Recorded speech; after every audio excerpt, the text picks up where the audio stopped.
Good afternoon. I hope you're all doing well. I'm going to try to talk over a machine that's in the background, but I really wanted to fire this thing today, so I'm going to give it a try. And I'm going to try 3 different things. The first, I'm going to shoot some 50 cal pellets. This is 210 grain pellets. These little screw-in pieces right here are the only thing that determine size. Obviously, it's matched up with a barrel, so it's 50 cal barrels. The hole inside here is 50 cal, specifically 495.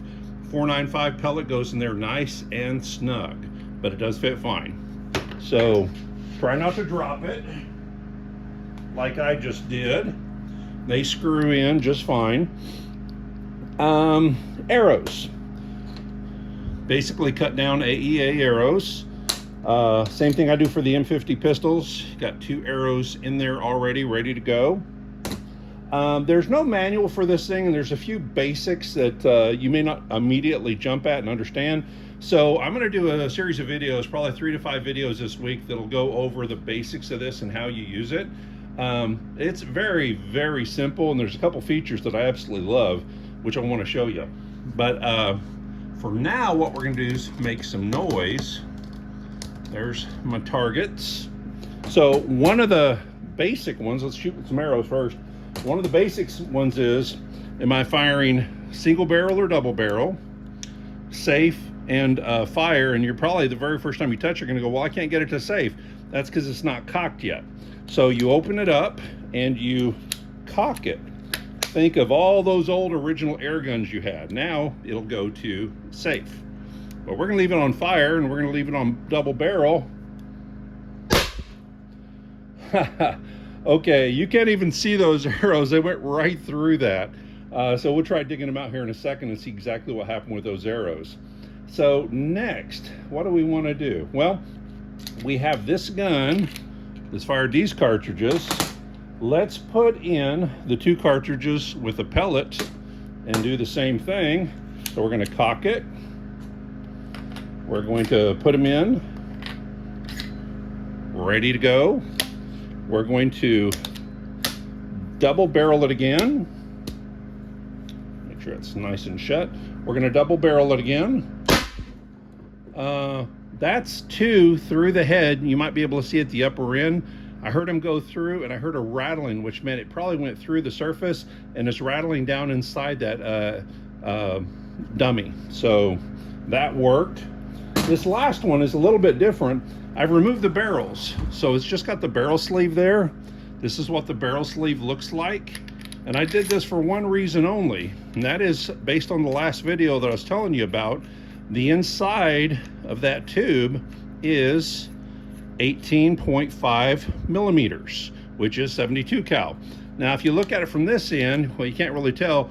It's a little bit raised. So on these shot shells that I'm going to start making, and again, these are some real ugly prototypes, 350 grain, number 8 shot.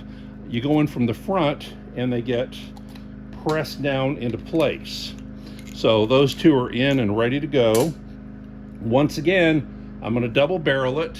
We've got the Seymour targets there. I'm actually going to see if I can get that. Well, the dummy's kind of stuck in place, so the dummy may get shot too. So I'm going to double barrel this and see how it does.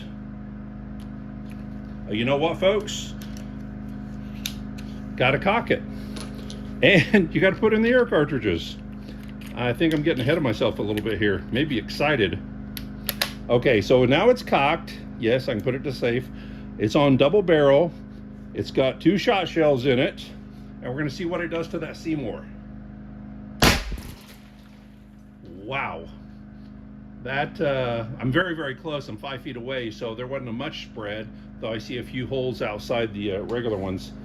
But yeah, flat tore it up. See if I can do this without turning it off. Yes.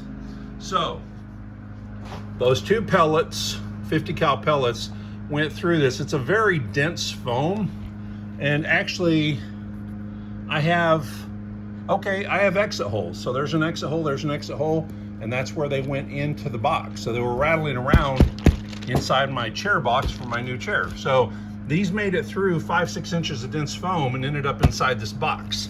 The arrows ended up One is completely inside the box. One is stuck through this little mannequin and is holding it in place. That's a bit of power. Is that the second one? No. One of them is completely inside because that's the hole where the fletching cut into it, create a little triangular pattern. So one arrow is completely inside this box. One went through about 6 inches of dense foam, made it into the box. One is in the mannequin and stuck in the box. And then there's the shot rounds. It hadn't had a chance to spread yet at 5 feet. Some of it was beginning to come out, but both of them tore a fairly jagged hole. Like I said, I'm going to do the videos for a manual so you can see how this thing works and what you do to make it work. This week, it'll probably be 3 manuals. I think I'm going to fire this one more time with that much power. I'm going to try it on ballistic gelatin tomorrow and see how it does. Anyway, I continue to be impressed with this thing. I hope you all have a great day. Take care.